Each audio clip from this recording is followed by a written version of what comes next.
إن الحمد لله نستعينه ونستغفره ونؤمن به ونتوكل عليه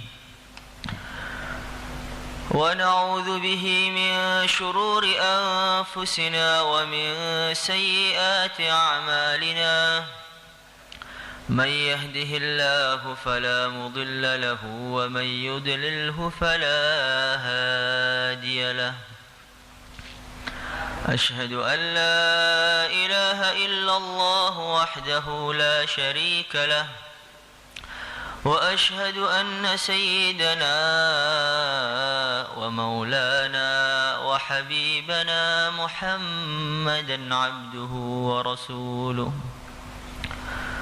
اللهم صل وسلم وبارك على سيدنا محمد وعلى آله وأصحابه والتابعين لهم بإحسان إلى يوم الدين أما بعد فقد قال الله تعالى في كتابه الكريم قل بفضل الله وبرحمته فبذلك فليفرحوا هو خير مما يجمعون. Para hadirin yang dimuliakan oleh Allah Subhanahu wa taala. Al-Imam Al-Ghazali beliau menceritakan bahwa dulu ada seorang nabi dari nabi-nabinya Allah. Nabi tadi sedang berjalan. Dalam satu perjalanannya maka dia ini melihat satu batu yang sedang nangis meneteskan air mata. Maka Nabi tadi mengatakan, "Wahai batu, kenapa kamu menangis? Ada gerangan apa? Apa yang membuat kamu sedih, wahai batu?"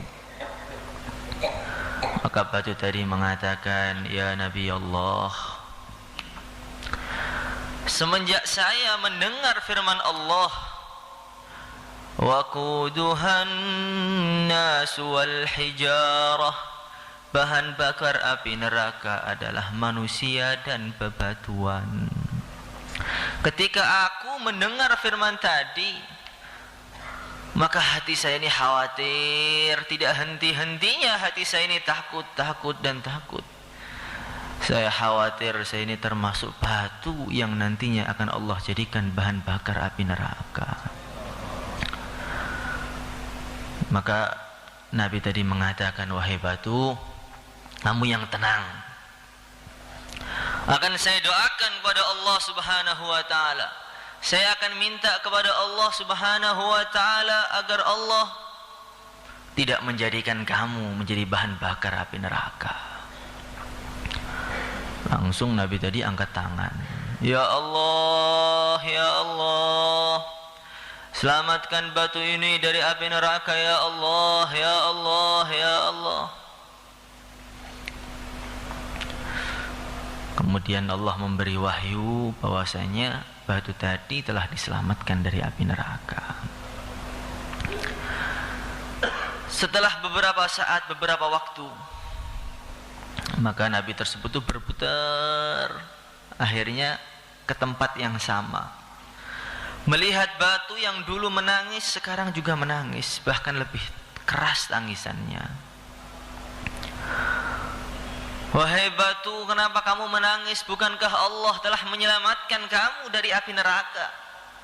Bukankah Allah telah menyelamatkan kamu dari api neraka? Kenapa kamu terus menangis?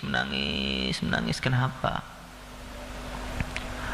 Maka batu tadi mengatakan, "Ya Nabi Allah, tangisan saya yang dulu tidaklah sama dengan tangisan saya yang sekarang.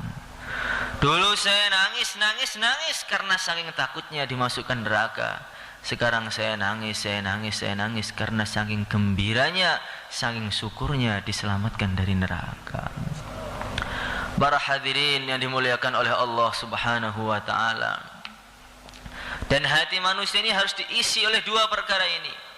Dia harus syukur, takut, takut dengan siksanya Allah, berharap dengan nikmat-nikmatnya Allah. Kalau hati diisi dua perkara ini, maka hati ini akan terang. Sehingga akan ringan dalam amal, akan ringan dalam perjuangan. Dia akan merasakan kelezatan, kenikmatan dakwah, kelezatan, kenikmatan zikir, kelezatan, kenikmatan perjuangan ini. Tapi kalau hati ini tidak diisi rasa takut kepada Allah, tidak diisi rasa syukur kepada Allah, maka hati akan mengeras, sehingga akan lebih keras daripada batu. Hingga kalau hati ini sudah sangat keras, bagaimana? Ketika dia mendengarkan tawaran-tawaran, mendengarkan fadilah-fadilah beramal, mendengarkan surga, mendengarkan neraka, sama sekali tidak takut dan tidak tertarik. Hadirin yang dimuliakan oleh Allah Subhanahu wa taala, maka dulu Syekh Ibrahim Ibnu Adham, dulu ini beliau dalam satu kisah dan satu riwayat, dia ini adalah seorang raja. Di tengah-tengah malam, tengah-tengah tidur nyenyak, maka terdengar suara rame di atas genteng ini, keletak gitu. Maka beliau bertanya, "Hei, siapa yang di atas genteng? Siapa? Malam-malam kok berisik, siapa di atas genteng itu?" Maka dia mengatakan, "Tuan, ini di atas genteng saya, Tuan." "Kenapa kamu ke atas genteng malam-malam seperti ini?" "Ini saya sedang nyari onta saya yang sedang hilang." Maka Ibrahim langsung berteriak, "Kamu itu orang yang bodoh, yang tolol. Enggak ada onta di atas genteng itu, enggak ada. Kenapa kamu nyari onta di atas genteng?" Maka orang tadi mengatakan, "Tuan, saya ini memang bodoh, saya ini memang tolol, tetapi Tuan lebih bodoh lagi, karena Tuan mencari Allah di atas kasur yang empuk. Malam-malam di saat orang-orang soleh, para wali, orang-orang yang dekat dengan Allah sedang mencurahkan isi hatinya, mereka datang ke masjid gelap gulita, ya Allah, ampuni dosa saya, ya Allah. Ya Allah, saya ini lemah, ya Allah, kuatkanlah. Ya Allah, saya ini bodoh, ya Allah, cerdaskanlah." Dikala orang-orang yang soleh, orang-orang yang dekat kepada Allah, mereka sedang asik-asiknya di masjid, kamu kok malah tidur nyenyak di atas kasur bersama istri kamu, itu bagaimana? Maka Ibrahim bin Adham langsung tinggalkan kerajaannya. Beliau berjalan, setiap 1 mil beliau sholat 1000 rakaat. Jalan lagi, sholat 1000 rakaat, terus puasa paginya. Hingga badannya tampak kurus, pucat, bajunya sudah usang. Maka ketika beliau berhenti dalam suatu masjid, takmirnya mengira ini ada orang gila di sini nih.